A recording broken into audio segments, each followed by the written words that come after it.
जब वो हमें ऐसे ऊपर से संसार की हर एक स्थिति को देखने की बात कहता है कि आप अपने जीवन में सुख को, आनंद को तब पाओगे जब अपने सीमित दायरे से बाहर निकलोगे, अपने इस संसार के चंद गिने चुने सामाजिक परेशानियों के जंजाल से निकलने के लिए ऊपर उठोगे, तब आपको सुख प्राप्त होगा।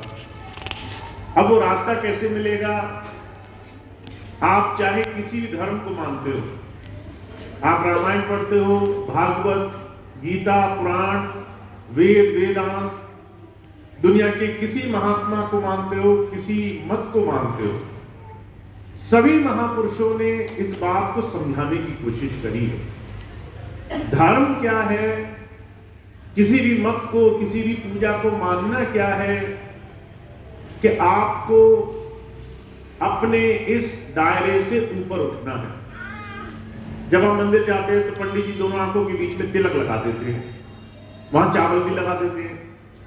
हमने कभी नहीं पूछा कि तिलक दोनों आंखों के बीच में ही क्यों लगाया, दाएं लगा देते, बाएं लगा देते, कहीं और लगा देते।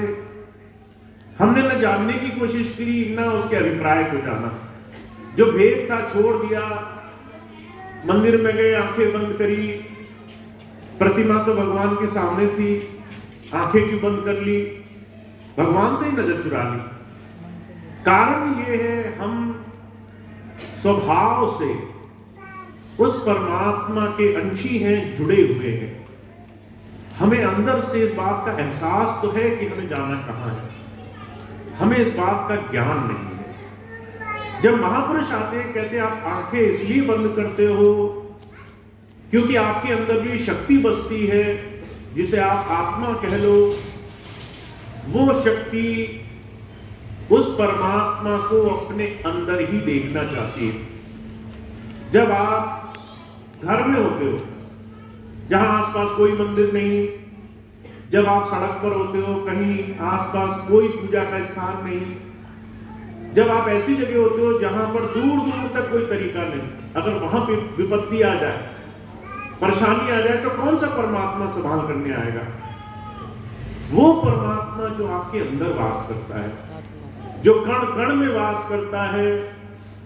जब आप आंखें बंद करते हो, जिससे जुड़ने का प्रयास आप अपने अंदर करते हो, और उसका रास्ता क्या है, आपको इसके संकेत दिए गए हैं। माताएं बहनें बिंदी लगाती हैं ठीक दोनों आंखों के बीच में, बहनें तिलक लगाती हैं, भाई तिलक लगाते हैं ठीक दोनों आंखों के बीच में। इसे शिव नेत्र कहा गया है।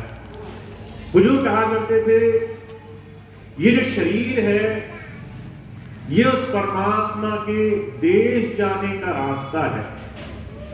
इसमें 9 द्वार हैं जो बाहर की तरफ आपको ले जा रहे हैं। इन 9 द्वारों पर नियंत्रण जब तक नहीं होगा, तब तक 10वां दरवाजा नहीं खुलेगा। अब 9 दरवाजे कौन से हैं? 2 कान के, 2 आंख के, 2 नाक के, 1 मुंह का। आंखों से आप संसार की तमाम दिखने वाली चीजें ग्रहण कर रहे हो। सबसे ज्यादा असर आता है आंखों के दरवाजे से। आपने कुछ देखा, उसका प्रभाव आपके हृदय पर पड़ा। अब आप उसको घंटों घंटों, कई बार दिनों, कई बार हफ्तों नहीं भूल पाओगे। आप बाहर निकले, देखा कोई गया, गाड़ी से चलता हुआ गिर गया, अब आपको चीज को याद आती रहेगी। आपने आंखों से देखा, संस्कार लिया, अपने हृदय पर छाप पड़ी, वो परछाई आपको कहीं न कहीं इन तमाम चीजों की तरफ उलझा रही है, बाहर ले जा रही है।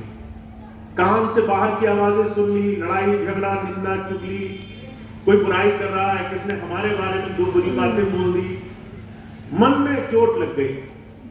अब वो प्रभाव हमारे को संसार की तरफ ले जा रहा है।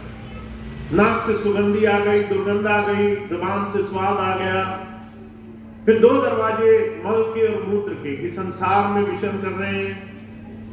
हुजूर कहा करते थे कि 9 दरवाजे ऐसे हैं जो बाहर की तरफ खुले हुए हैं। आप फर्ज करिए, आपने एक बड़ी सी कोई चीज ली, जैसे कोई बोतल होती है, उसके ऊपर का जो छेद है जिससे पानी पीते हैं, आपने सोचा यही मुख्य छेद है, पर नीचे आप 9 छोटे छोटे छेद बना दें, चाहे आप उसमें कितनी ही कीमती चीज रखें, वो सब रिस रिस करके बाहर निकल जाएगी।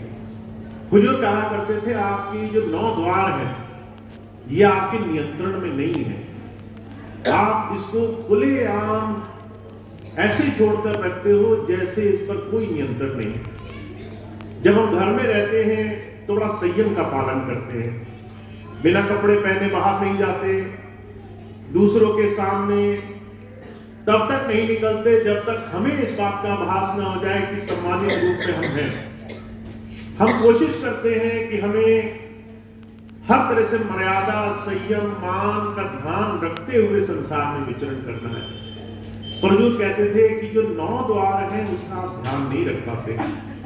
ये आंखों से, श्रवण से, जो सुनने की शक्ति है, जो स्वाद लेने की शक्ति है, इसमें आप संसार में बहुत बुरी तरह से फंस चुके हैं। आज कोई ऐसा नहीं जो कहे कि मुझे जबान से मुक्ति मिल गई हो, स्वाद की इंद्री से मुक्ति मिल गई हो। सुबह आप बैठे हो, मन में आ जाएगा कि मुझे फलानी चीज खाने का मन हो रहा है, तो आप बहुत परेशान हो जाओगे। उसके लिए हो सकता है बहुत मेहनत कर दो, और जब आपको उसका निष्कर्ष, उसका परिणाम देखना होगा तो कुछ चंद क्षणों के बाद आपको लगेगा मैंने ज्यादा खा लिया, मैं दुखी हूं, परेशान हूं, मुझे आराम नहीं मिल रहा। महाराज जी कहा करती थी, 9 द्वार जब तक आप नियंत्रित नहीं करोगे, ये दोनों आंखों के बीच का 10वां द्वार जो शिव नेत्र कहा जाता है, आपको खुलेगा नहीं। तब तक आपको बर्ड आई व्यू, वो ऊपर से ज्ञान दिखेगा नहीं। दुखों का जो कारण है वो आपको समझ नहीं आएगा। सुख कैसे मिलेंगे, गुरु ज्ञान कैसे मिलेगा, वो बात आप समझ नहीं पाओगे। तो तरीका सिर्फ एक है, इन 9 द्वारों से कैसे बचना है, इस पर हमारा ध्यान होना चाहिए। महाराज जी एक बड़ी सुंदर सी घटना सुनाया करते थे। एक बार एक साधु थे,